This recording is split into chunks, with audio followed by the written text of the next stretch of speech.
الله أكبر الله أكبر الله أكبر الله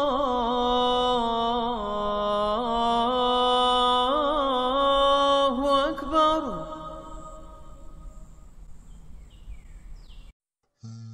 Bismillahirrahmanirrahim. Louange à Allah, nous le glorifions, nous lui demandons son aide et implorons son pardon.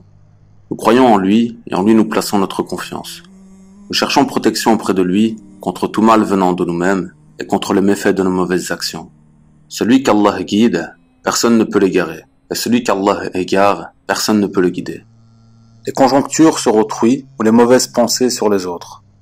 Frères et sœurs de la foi et de l'islam, il est du devoir du musulman doué de raison de s'attacher à sa bonne foi en cessant de scruter les défauts des gens et en s'occupant plutôt à remédier à ses propres défauts.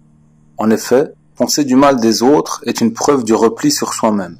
Cette maladie du cœur qu'il faut soigner au plus tôt pour celui qui est atteint de ce fléau. Ibn al-Qayyim, rahimahullah, expliquant la conjoncture, a dit « La mauvaise conjoncture est que le cœur soit rempli de mauvaises pensées vis-à-vis des gens jusqu'à ce qu'il déborde sur la langue et tous les autres sens. » Dans le noble Coran, Allah Azza wa Jal nous a recommandé d'éviter de conjoncturer sur autrui. L'exalté dit « Ô vous qui avez cru, évitez de trop conjoncturer sur autrui, car une partie des conjonctures est péché, et n'espionnez pas. » Ibn Kathir, rahimahullah, a dit dans ce verset qu'Allah Ta'ala a interdit à son adorateur de trop conjoncturer sur autrui, d'avoir des soupçons, de suspicions sur la famille, les proches et les gens, car cela constitue en soi un péché. Selon Abu Huraira, radiallahu anhu, le prophète alayhi salatu wassalam a dit « Méfiez-vous des conjonctures, car elles sont les pires mensonges.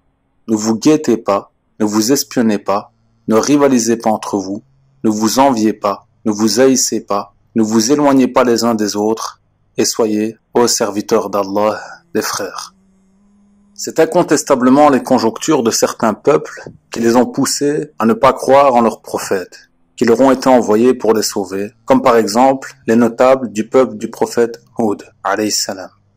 Allah Azza wa Jal dit à leur propos dans le noble Coran, les notables de son peuple qui ne croyaient pas dirent, certes, nous te voyons en pleine sottise, et nous pensons que tu es du nombre des menteurs. Allah Azza wa Jal dit aussi à propos de Pharaon, pour ne citer que ces deux cas-là, l'exalté dit, et certes, nous donnâmes à Moïse 9 miracles évidents. Demande donc aux enfants d'Israël, lorsqu'il leur vint, et que Pharaon lui dit, ô Moïse, je pense que tu es ensorcelé.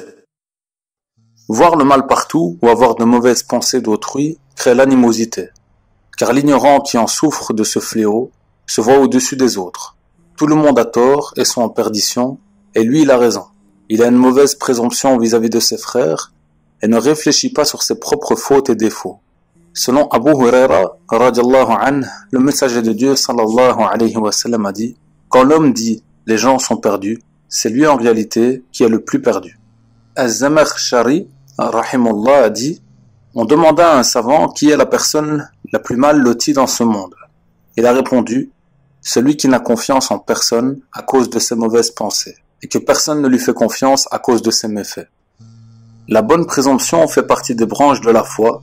L'homme raisonnable a une bonne présomption vis-à-vis de ses frères, se concentre sur ses craintes et ses défauts. Tandis que ceux qui cherchent à découvrir les défauts des autres et ce qu'ils pourraient cacher et les espionnent font partie des branches des hypocrites. Le prophète sallallahu alayhi wa sallam est monté un jour sur le minbar et a dit en levant la voix « Ô vous qui êtes musulmans, avec la langue, mais dont la foi n'a pas pénétré les cœurs, ne causez pas du tort aux musulmans. Ne leur faites pas de reproches pour des choses qui ont été commises il y a longtemps, et ne cherchez pas à découvrir ce qu'ils pourraient cacher. Car certes, celui qui cherche à découvrir ce que son frère musulman pourrait cacher, alors Allah va chercher ce que lui cache. Or, si Allah cherche ce qu'une personne cache, il l'humilie jusqu'au sein de son foyer. » Pour finir, frères et sœurs de la foi et de l'islam, voici quelques citations de nos pieux prédécesseurs à propos des mauvaises pensées sur les autres. Omar ibn al-Khattab radiallahu anhu a dit « Ne porte pas de mauvais soupçons sur les mots qui sortent de la bouche de ton frère musulman, et n'y vois que du bien. » et tu trouveras ainsi en lui le bien qu'il porte. Il est dit aussi par Ibn Sirin, rahimahullah, s'il te parvient de ton frère ce que tu désapprouves, donne-lui une excuse. Si tu ne trouves pas, dis qu'il se peut qu'il y ait une excuse que tu ne connais pas. Voilà, frères et sœurs de l'islam, prière et salut sur notre prophète sallallahu alayhi wa sallam, sur sa famille, ses compagnons et tous ceux qui les suivront jusqu'au jour du jugement dernier. Amin. Walhamdulillahi rabbil alamin.